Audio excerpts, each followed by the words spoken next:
अस्सलाम वालेकुम दोस्तों, स्वागत है आप सबका स्काईटेक चैनल में। और आज मैं फिर हाजिर हूँ सऊदी अरब की कुछ खास और लेटेस्ट अपडेट के साथ में। लेकिन सबसे पहले तो आप वीडियो को लाइक और चैनल को सब्सक्राइब कर लीजिए ताकि ऐसी इन्फॉर्मेटिव वीडियोस आप लोगों तक हमेशा पहुँचे। दोस्तों, जितने भी लोग सऊदी अरब में काम करते हैं, इन लोगों का छुट्टी पर जाना और वापस आना लगा रहता है। लेकिन कई सारे लोग कई मजबूरियों की वजह से, परेशानियों की वजह से वापस नहीं आ पाते हैं। तो इसी तरह से किसी ने सवाल कर डाला जवाज़ात से कि उनका इकामा अभी बाकी है लेकिन छुट्टी एक्सपायर हो चुकी है, जो री एंट्री वीज़ा होता है वो एक्सपायर हो चुका है। तो अगर उनका कफ़ील बोल रहा है कि तुम दूसरे वीज़े पर आ जाओ तो क्या वो आ सकते हैं? अब उनके कफ़ील ने जब कहा कि तुम दूसरे वीज़े पर आ जाओ तो उनके मन में ये सवाल आया कि हो सकता है कि वो दूसरे वीज़े पर सऊदी अरब आ सकते हैं। तो उन्होंने जवाज़ात से सवाल कर डाला। अब जवाज़ात का कहना है कि अगर आपका कफ़ील बोलता है तो ये मैटर नहीं करता है, अगर आपका इकामा भी बाकी है ये भी मैटर नहीं करता है। अगर आप छुट्टी पर गए हैं और आप वापस नहीं आए हैं तो फिर आपने वायलेट किया है इनकी गाइडलाइन को और आप 3 साल तक की बैन कर दिए जाएंगे। 3 साल तक के किसी दूसरे वीज़े पर सऊदी अरब नहीं आ पाएंगे। तो जितने लोग भी ऐसे हैं जिनका इकामा अभी बाकी है लेकिन छुट्टी पर गए थे, छुट्टी एक्सपायर हो चुकी है, तो अगर चाहें तो उसी वीज़ा पर आ सकते हैं या फिर कफ़ील उनकी छुट्टी बढ़ाए तो वो वापस आ सकते हैं। लेकिन किसी दूसरे वीज़े पर वो वापस नहीं आ सकते हैं। कफ़ील बोले फिर भी नहीं आ सकते। और इसी तरह से किसी ने जवाज़ात से सवाल किया कि वो कोरोना के टाइम पर छुट्टी गए थे लेकिन उनकी छुट्टी एक्सपायर हुए 7 महीने गुजर गए हैं, तो क्या उनका कफ़ील छुट्टी बढ़ा सकता है क्या? दोस्तों, आप सभी लोगों को पता है कि छुट्टी तो बढ़ ही जाती है लेकिन काफ़ी सारी परेशानियों का सामना करना पड़ता है।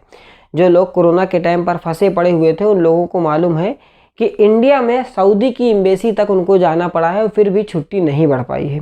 लेकिन जवाज़ात का ये कहना है कि कुछ मामलों में जवाज़ात का ये कहना है कि कुछ मामलों में अगर 7 महीने गुजर गए हैं फिर भी आपका कफ़ील छुट्टी बढ़ा सकता है, लेकिन लेट पेमेंट देना पड़ेगा। अब पहली बार में लेट होने पर 500 रियाल की फ़ाइन है और 100 रियाल हर महीने के हिसाब से, यानी 1 महीने की छुट्टी 100 रियाल, 2 महीने की छुट्टी बढ़ाएगा 200 रियाल, तो इस तरह से पड़ेगा। लेकिन 500 रियाल फ़ाइन के तौर पर पड़ेगा। ये पहली बार में लेट करने के ऊपर है। अगर आपका कफ़ील छुट्टी बढ़ाने में देरी करता है तो पहली बार में 500 रियाल, दूसरी बार लेट करता है तो 1000 रियाल, तीसरी बार लेट करता है तो फिर आप ब्लैक लिस्ट में डाल दिए जाएंगे। फिर 3 साल तक कि आप वापस सऊदी अरब नहीं आ पाएंगे। लेकिन कंपनियों में काम करने वालों के ऊपर रूल ये कहता है कि अगर आप छुट्टी पर गए हैं और आपका री एंट्री वीज़ा यानी कि छुट्टी एक्सपायर हुए 6 महीना गुजर गया है तो फिर आपकी छुट्टी नहीं बढ़ाई जा सकती है। आपको दोबारा उसी वीज़े पर आना होगा या फिर 3 साल के बाद आना होगा। और अगले सवाल का जवाब देने से पहले मैं आप लोगों को एक सलाह देना चाहूँगा। मेरा पर्सनल ओपिनियन है ये कि अगर आप अपने पेरेंट्स को, अपने माँ बाप को सऊदी अरब हज करने के लिए बुलाना चाहते हैं तो फिर आप जल्दी कीजिए, ठीक है? क्योंकि सऊदी अरब की जो मिनिस्ट्री ऑफ हज एंड उम्रा है उसने हाजियों के लिए 65 साल उम्र मुकर्रर कर दी है। यानी कि अगर किसी के पेरेंट्स या माँ बाप या कोई भी 65 साल से ज़्यादा है तो अब वो सऊदी अरब हज करने नहीं आ पाएगा। ये 2022 का रूल है और इंशाल्लाह यह ऐसा लगता है हमको कि ये 65 साल की उम्र वाला जो रूल है ये आगे भी काम करेगा। तो अगर आप अपने वालिदैन को, अपने पेरेंट्स को सऊदी अरब हज करने बुलाना चाहते हैं तो फिर आप जल्दी करिए, क्योंकि सऊदी अरब की गवर्नमेंट ने ये एज लिमिट मुकर्रर कर दी है। ये ऐसा किया गया है क्योंकि 65 साल से ज़्यादा के जो लोग होते हैं अक्सर करके उनको व्हील चेयर के ऊपर तवाफ़ करवाना पड़ता है या काफ़ी सारी परेशानियों का सामना करना पड़ता है। और इस टाइम पर कोरोना का टाइम था, इसीलिए सऊदी अरब की गवर्नमेंट ने 65 साल उम्र मुकर्रर की।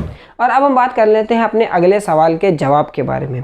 दोस्तों, किसी ने जवाज़ात से सवाल कर डाला कि वो फैमिली के साथ सऊदी अरब में रहते थे लेकिन वो छुट्टी पर गए हैं फैमिली के साथ में और वापस नहीं आ पाए हैं, तो क्या उनकी फैमिली भी 3 साल के लिए बैन हो जाएगी क्या? तो दोस्तों, जवाज़ात का कहना है कि अगर आप मेन वर्कर हैं और आप छुट्टी पर गए थे, वापस नहीं आए हैं, तो आपकी फैमिली के ऊपर कोई फ़र्क नहीं पड़ेगा। अगर आप फैमिली के साथ रहते थे तो फैमिली उसी वीज़े पर या फिर दूसरे वीज़े पर भी सऊदी अरब आ सकती है। फैमिली में आपकी वाइफ, आपके बेटे, आपके वालिद, कोई भी हो सकता है। अगर वो फैमिली विज़िट वीज़ा पर रहते थे और आपकी वजह से वो गए थे घर तो दोबारा वो वापस आ सकते हैं। उम्मीद करता हूँ आप लोगों को वीडियो इन्फॉर्मेटिव लगा होगा। अगर आपको वीडियो पसंद आती है तो फिर आप लाइक कर दीजिएगा, चैनल को भी सब्सक्राइब कर लीजिए। मिलता हूँ आपसे नेक्स्ट वीडियो में, तब तक के लिए आप लोग अपना ख्याल रखिए। अल्लाह हाफिज़, गुड बाय, टेक केयर।